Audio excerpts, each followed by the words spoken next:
So welcome everybody. We are going to go ahead and get started. My name is Elizabeth Aloni. I'm with Schneps Media. Schneps Media is the largest local media company in the New York metro area. We publish over 70 newspapers, magazines, websites, webinars, podcasts, and events throughout Queens, Manhattan, the Bronx, Brooklyn, Westchester, Long Island, and Philadelphia. Today, we're thrilled to be able to bring you socially inspired investing for the LGBTQ community. And our panel of experts are going to discuss how you can grow, manage, and protect your wealth with socially inspired investing strategies that also reflect your values and the causes for the LGBT community and what they care about. Let's get started with a wonderful video, and then I will introduce you to an impressive panel who make your money, your choice come to life.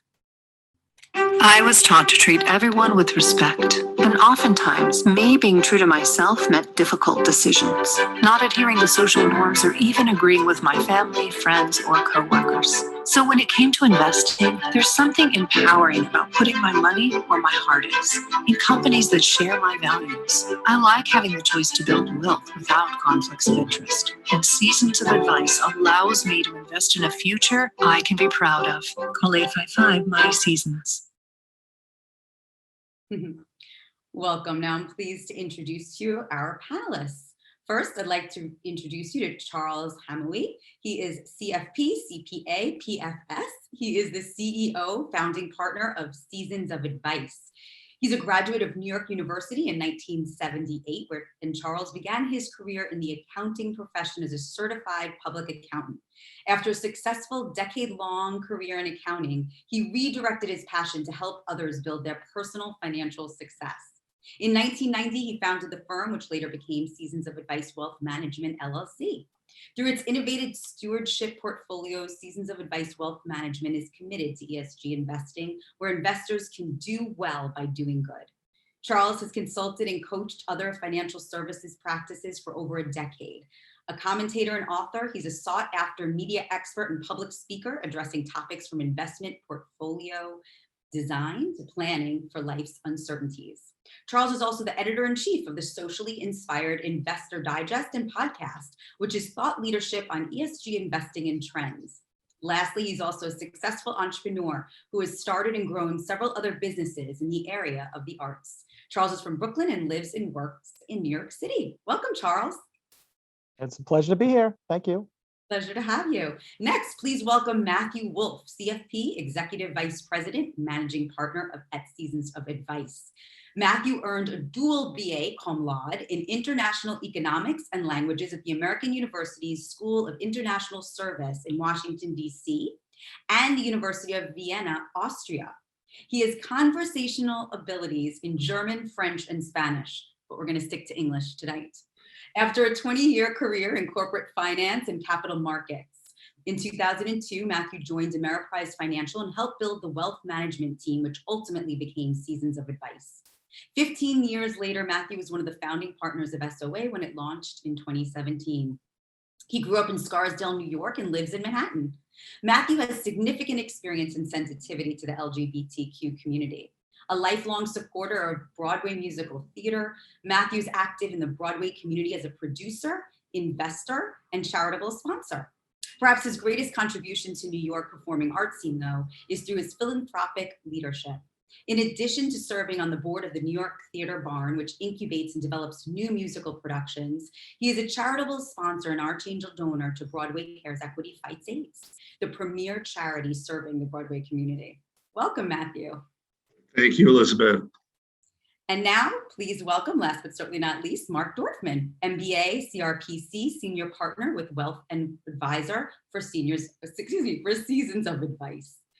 Born and raised in Texas, Mark graduated with honors, receiving both his undergraduate degree and MBA from Southern Methodist University.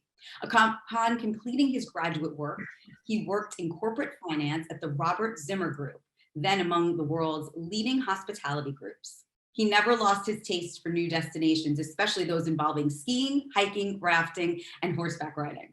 Along the way, he took a sabbatical and trained at the Culinary Institute of America. His professional credentials include the pursuit of continuing education as a chartered retirement planning counselor, as well as membership in the Financial Planning Association. While not serving his clients as an award-winning wealth manager, Mark collects contemporary artworks and medieval religious icons, displaying them at his homes in Manhattan and Fire Island. He sits on the boards and councils of several contemporary art organizations, including Art 21. Mark has significant experience and sensitivity to the LGBTQ community.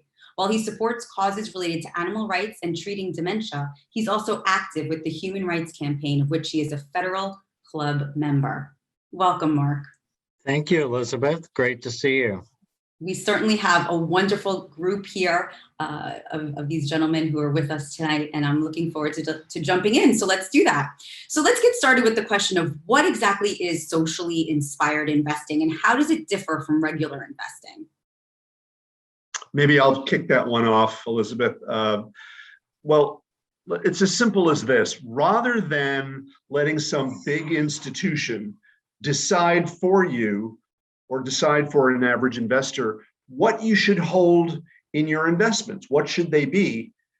Socially inspired investing allows an investor to customize what they own and invest in organizations and companies that reflect their own values. What could be more important than that to the LGBTQ plus community? And as far as how is it different from traditional investing, it's not very different, but it is better because it applies an additional layer of filtering that can exclude objectionable industries, polluters, companies that manufacture things like firearms, fossil fuel companies. Whatever your cause is, socially inspired investments can focus in on what your values are.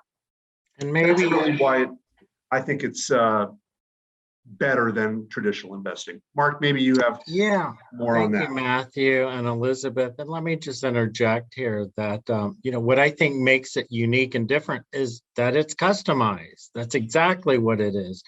I tell you what I want. Somebody's not telling me what they want me to invest in. And it's personal and it's individual. So I think that's a big area in which it's different. Wonderful. So doing good while being able to do well financially. So how does it help to include this? Does it create value, and why does it create value? Yeah, let me jump in here and take a stab at this, but definitely it creates value because one thing we can focus on more than just profit and loss. It allows me as the investor, you as the investor, to align your personal values with investment objectives, which is important. So not only is our goal to generate social change, but also investment return. And it's a way of aligning those two areas. That's very good. I would agree with that. Maybe I could also add that look at companies that you admire. And I'll just give an example. Apple, for example, beloved by many, not by everyone though, but beloved by many. What's very attractive about a company like that is, for example, its low carbon footprint, as is the case with many technology companies. Other companies like American Express have amazingly good corporate governance. What does that mean? Well, how many women are in the C-suite? What are their policies or employee benefits for LGBT employees? So we look at all of those factors in helping to filter if that's important to you. As Mark said, trying to come up with values that reflect and are customized to what's important to you. And I would actually jump in here a second and sort of say that as an architect of an investment strategy, which is what we do, we're looking for diversification in many different ways that make sense. And so now what's happening is you can have two companies of the same size, but one might perform very differently because they have an eye on the future and doing better for their community and making good social decisions. So it really helps to add more diversification to a portfolio. And really that's a foundation for safety as well as a more opportunity to make money. Nice. And that actually kind of goes to my next question is, what about performance? Does this in any way reduce your return? Because obviously when you're investing, you want to make more money. Yeah. And sort of continue that, it's sort of, there's really no reason why a portfolio that includes additional filtering and consideration for socially responsible investing should actually perform any less than another portfolio. No one's suggesting you just throw out everything we learned about picking good investments and analyzing companies. That's not what you do. What we're saying, and I think Matthew brought this up before, is that we're just adding an additional filter. Okay, so it's sort of like a 7-layer cake. Wouldn't an 8th layer be just as good? It doesn't, so I think basically it doesn't have, no one has really kind of said that, who's looked at it. As a matter of fact, we have a variety of studies, some of them going back even 5 years, where it was RBC Global, I think ESG Global as well. They all came up with studies, and there's really no indication we've seen that performance gets hurt by going down this path. And one thing I just would like to add, it's all about sustainability, isn't it? And if something is unsustainable, do we really think it's going to be profitable in the future? That's a really good point. What some of these important qualities that these companies have actually could lead to greater success. Charles, there was a story that you told about a study that was done about women in leadership. Yeah. So enlightening, I thought. What was that? Well, it has to do with diversification in general, but they found, and this has been proven a couple of different ways, that if you increase the amount of women in senior leadership in companies, they side by side, they do about 10% better in profitability. Now, I'm not sure why, and I don't ever want to say why. However, if you, but you can surmise that there was a tremendous amount of talent that comes in when you have a diverse group of people together. And it's not just women, it's people from all genders and people from all social things. So it's bringing in a lot of different thoughts. It also shows an openness towards reading where the market is going. And so companies that embrace this forward-looking way of running their company, they have less litigation costs. They have products that generally are more attractive to a younger audience. And it's something that culminates in just good community spirit. And by doing that, it's also relationships with people. So we're a proponent of, yes, look at all the hard numbers, look at the quantitative, look backwards, objects are closer than they appear in the mirror. But also there are other things that are just not defined by the balance sheet. And we're a proponent of adding that to the evaluation mix. Thank you. Thank you for sharing that. So what are some of the filters or causes that can be eliminated or included to create a socially inspired portfolio? Well, that's a really good question. And, it's, oh, great. We've got some listed here. Ta-da! Yeah, right. So, that's another thing. It can be very individual. If you look from my bio, I'm involved in human rights issues through my involvement with the HRC, which obviously is going to have a lot of LGBTQ components to it. I'm involved in animal rights. And so, some of the issues you can see here, we can invest in companies that have concern about LGBTQ rights, women leaders, that promote women leaders, animal rights. We can pick companies that or invest in companies and be part of companies that have our values or shared values. And these are just a few of the areas. And then what about areas where you don't want to invest? I see that you have a whole list of, you can say, I want to not be a part of these types of companies. Well, that's the beauty of it is, I mean, it's individual and it's customizable, which is, I think, one of something we want to focus on is that's what makes this unique. Is again, someone is not telling us what to do. We're telling the investment community at large, we're voting with our values. Mhm. And so I- hopefully this will create positive social impact. I would only add that the way I think you should look at these causes is imagine you could create your own portfolio, as we've been talking about, a customizable portfolio, but that you could include all the things that are important to you and exclude all the things that you hate, all the things that drive you nuts. And this divest from list is just the tip of the iceberg of what we've heard from our clients about things they want removed from their accounts. For example, after the school shootings of unfortunately the last few years, there have been so many of them, clients want to know, do I have guns in my portfolio? And the frank answer is, before stewardship came along, the answer was yes, because you had diversified portfolios of conglomerates that owned a lot of stuff. So this is a way to really go down to the nitty gritty, to the granular, what do these companies really do, and exclude what you find objectionable. But I actually, sorry, I was muted for a second. Oh, good. Yeah.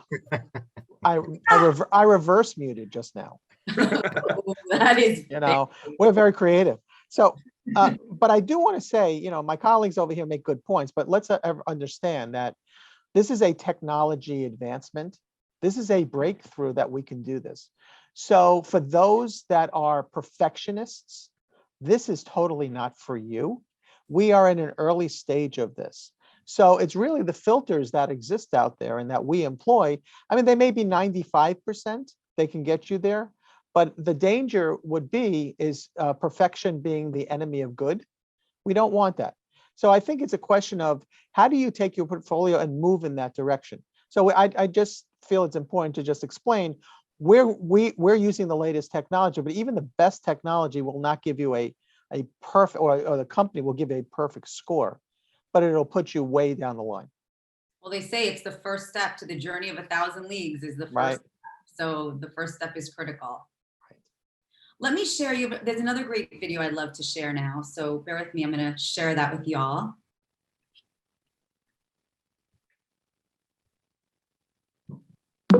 I believe in science, and I believe that greenhouse gases contribute to climate change. So, when my kids ask me, what can we do to help prevent global warming? I can say I chose to put my money where my heart is, by investing in companies that share my values. I like having the choice to build wealth without conflicts of interest, and Seasons of Advice allows me to invest in a future I can be proud of. Call 855-MY-SEASONS. I like to see that. It makes me feel good, and it really kind of drives home the point of what you can be doing. So this kind of investing has become more popular.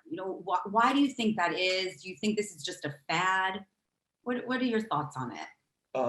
I can start with that.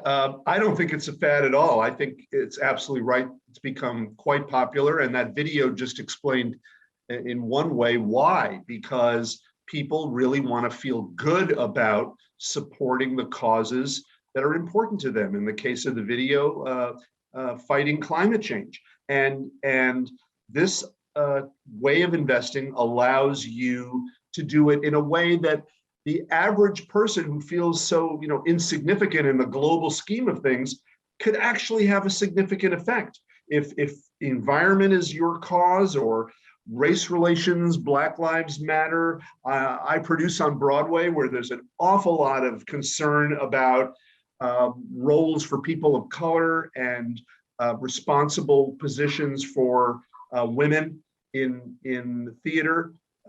It's on everybody's mind. So part of good governance, as I mentioned earlier, is making sure everybody has an equal shot.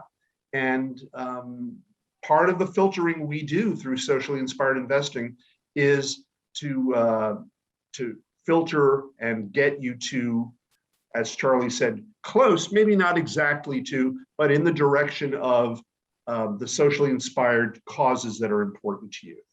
And then also, I'm sorry, but also on a more fundamental level, who doesn't want to feel good about the investments they own, right? I mean, we all want to feel good about what we own, what we're investing in, and investing this way we can feel good about being involved in companies that have positive impact on social change, or one area, or different, but essentially, I think it's popular for that reason. And to your point about, is this just a fad? I think we have to kind of look back and say, socially responsible investing or socially inspired investing or things of that ilk is now almost 50% of professionally managed money addresses socially responsible investing. And so it continues to become a larger and larger and larger piece of overall investing. As a matter of fact, when we invest in, we have investment research that we do on behalf of our clients. And what we're starting to see is even in the areas where the client's goals are not socially responsible, the investments that we're choosing happen to be the ones we would also choose in socially responsible in many different asset categories. So I don't really think there's a lot. It's not a fad. What it is a progression. And that's something that I think very strongly that is a reason why I think this is going to be here for a long time. That makes a lot of sense. I feel like it kind of takes a weight off you, because you want to do something and you're not really sure how to or what to do. I know I could speak for myself. There are so many things I want to do and be involved with and stand for. And this really creates a nice way to be able to do that. While you're also in building your portfolio, which is important, which is another weight on my shoulders, making sure that I'm investing in a smart way. So yeah, and I think what you're referring to is impact. And so individually, we say we want to have some impact, but at least we can have an impact on how we feel and we make our vote. And what's really exciting is that when corporations now have their annual meetings, it's amazing how many questions are asked about the socially responsible side. How good is your company? And companies have really taken this to heart, and they realize they're answerable to shareholders if they don't go down this path. So it's actually creating pressure on companies to be more responsible. Oh, Exactly. no question about it. That's a very big deal. The other day I heard a term, it was green bonds. What exactly are they? Are they part of the socially inspired investing? Hi, Elizabeth. Yeah. Big cocktail conversation, right? Green Green bonds. Like, I don't know. What is that? But yeah, I mean, you're going to hear about it more and more, and it's very interesting because there's actually more money in bonds than there are in equities. So that's kind of interesting. And I think we're going to be hearing more and more about it because as essentially bonds are borrowed money, and this is money used for environmental and climate projects. So this is how they get funded, and this is how they're made possible. So it's also a useful tool to transition us to a low carbon economy. So how are we going to do that? And what are some areas that we might use it for? So think about clean energy projects. So, a government, a company may issue green bonds towards green energy initiatives, sustainable agriculture. That's another area. So, our company or government might issue green bonds to help towards sustainable agriculture, pollution prevention, just to name a few. So, and actually, yeah, I was Go ahead. Sorry. No. I was just going to say that it's so interesting because people think of socially responsible investing as just making money in the stock market. But as Mark said, there's more money that's out there that's beyond just the stock market. And so you'll find now, even companies like Apple, I guess we're picking on Apple tonight, and good for them, but like Apple, they've issued a bond, a green bond issue, so they would raise money so that can be used for socially responsible purposes.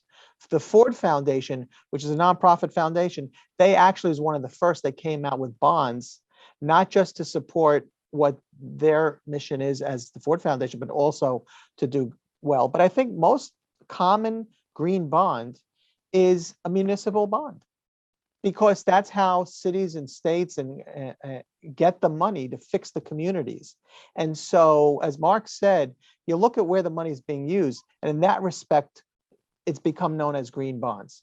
And so it is an additional way of participating. You get your interest, and it's a nice, safer investment than the stock market.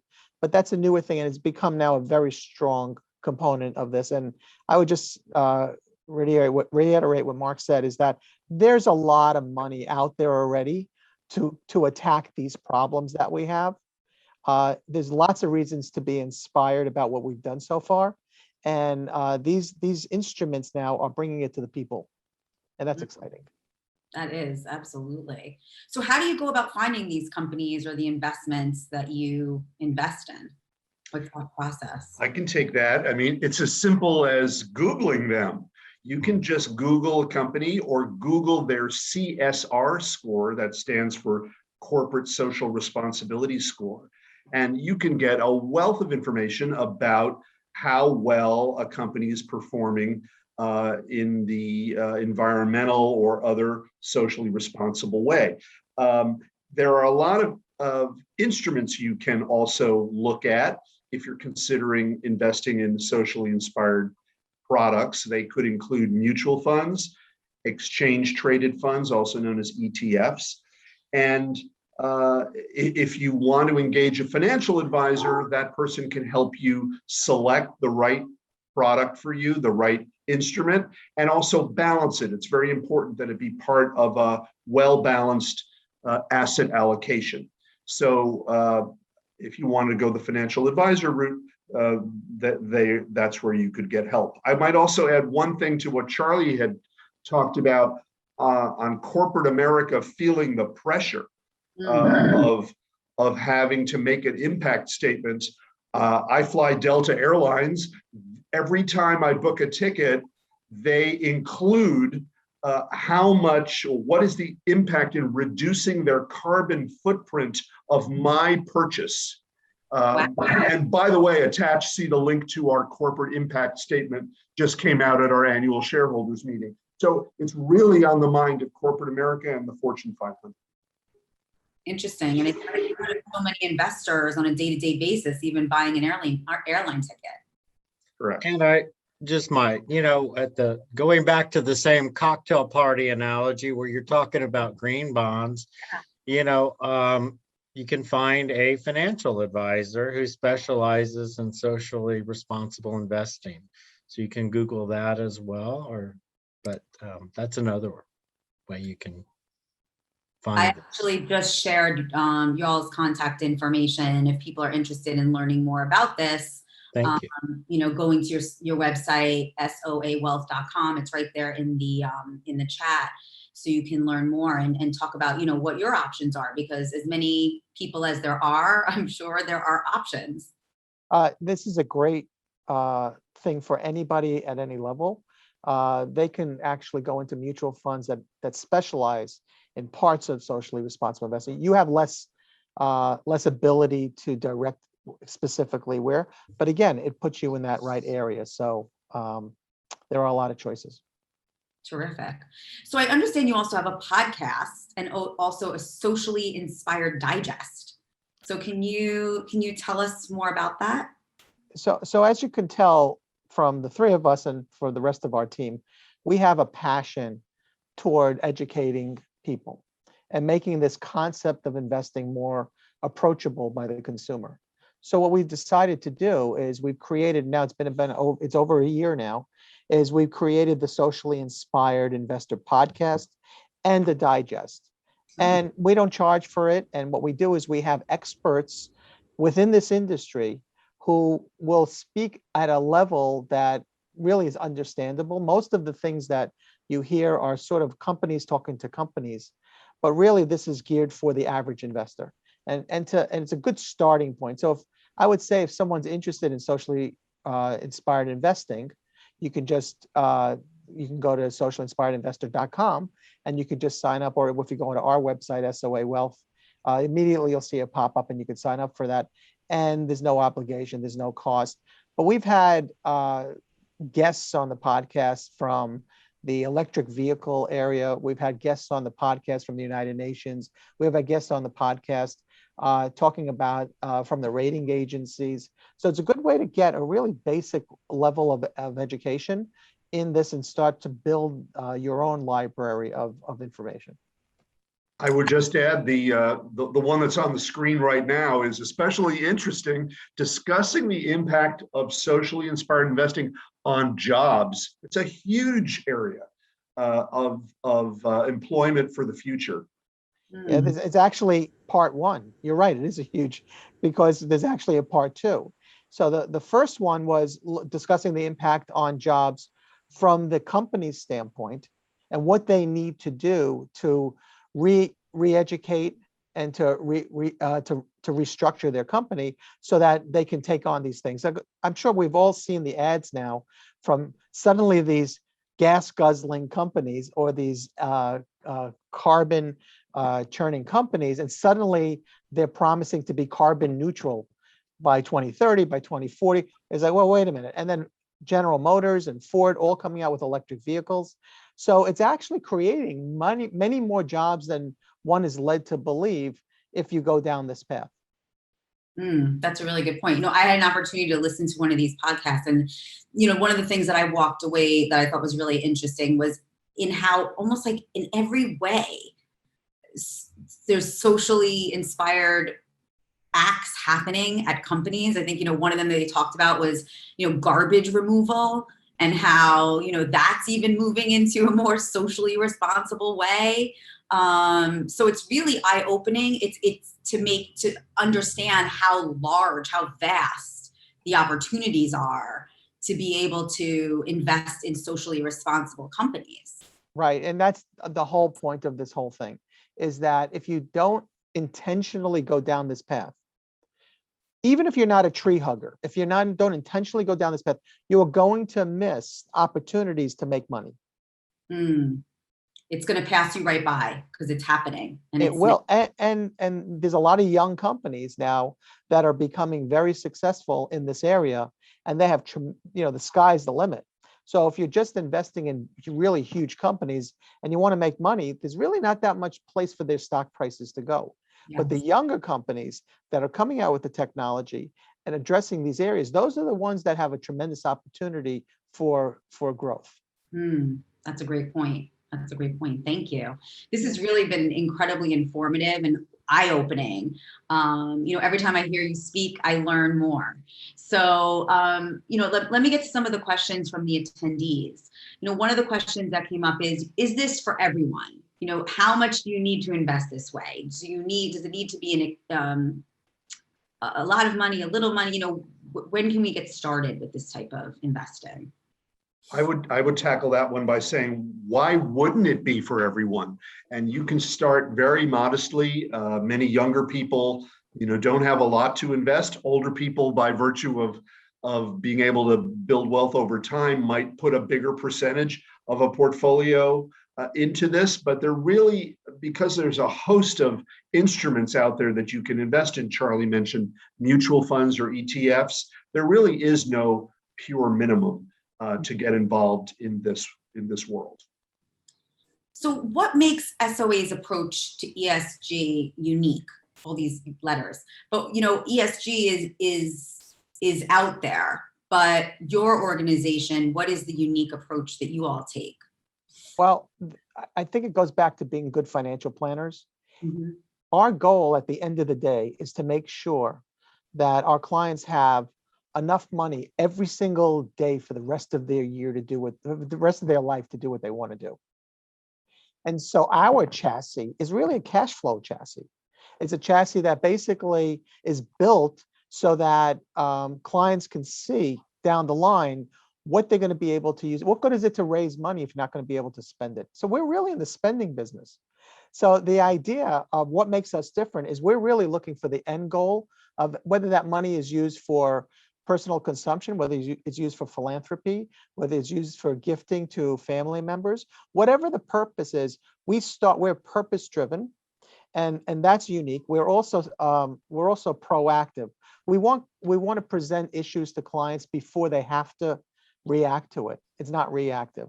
So our experience with the 30 years that we bring to the table, we can anticipate what are the challenges that people are going to bring.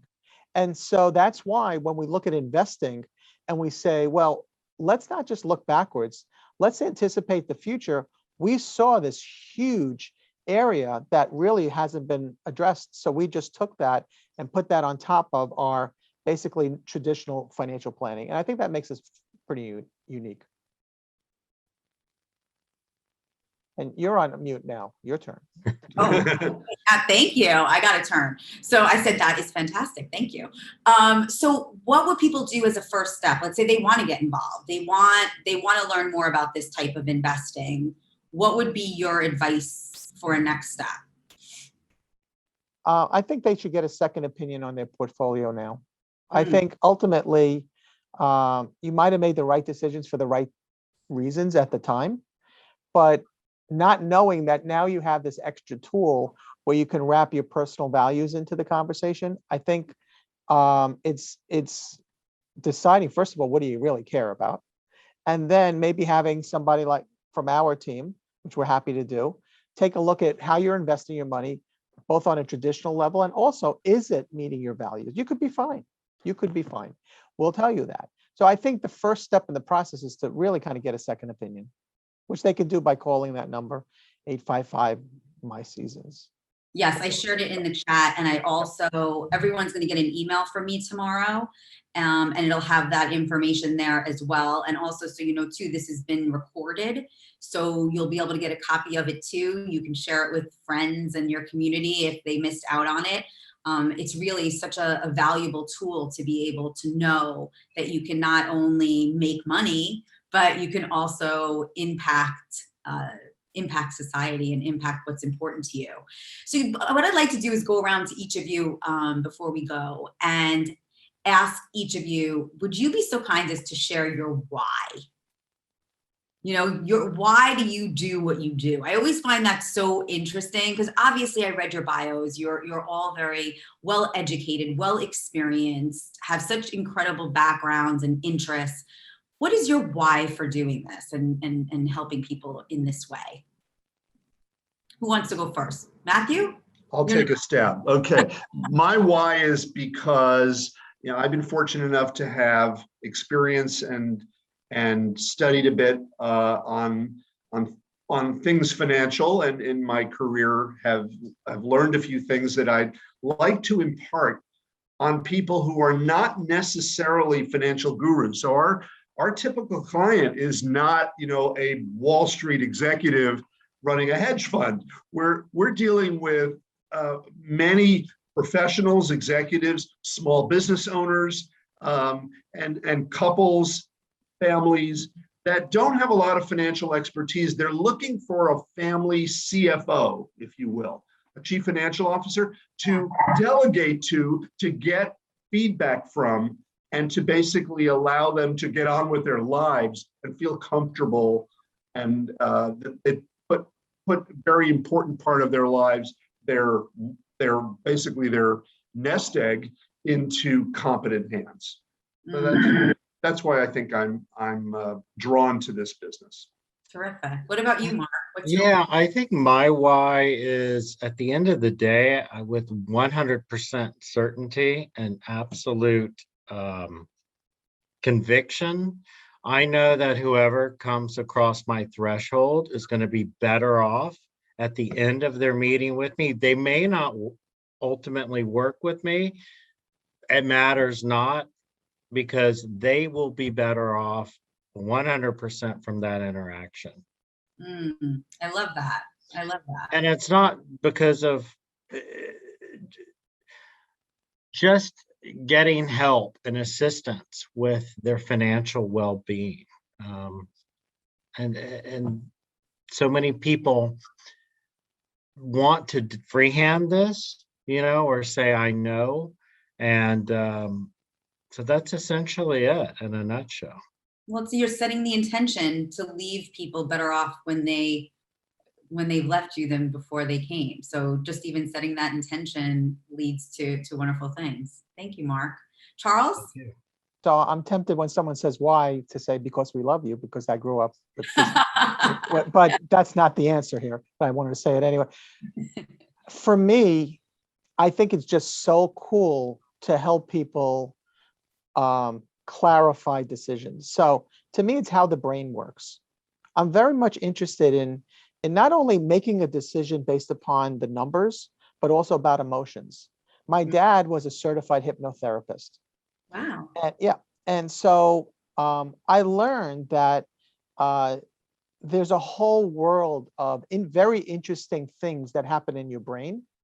And the idea of matching financial decisions to the neuroeconomics of how decisions are made and not confusing people, to me, it's a turn on. So Yeah. at the end of the day, clients do say to us, oh, you helped me do this and you helped do this. And then our answer is, no, you did it yourself and everything like that. But the truth, but the fact of the matter is, if we have, if we are entrusted to help them make the right decisions, they will do better, we will do better, and we really are on a mission. Fabulous. Well, that is a wonderful way to end our time together. I want to thank the three of you for your generosity of spirit and Thank you. all the wonderful Thank Thank you, Elizabeth. provided. Thank you. My pleasure. Thank you to our attendees. Thank you for spending some of your evening with us.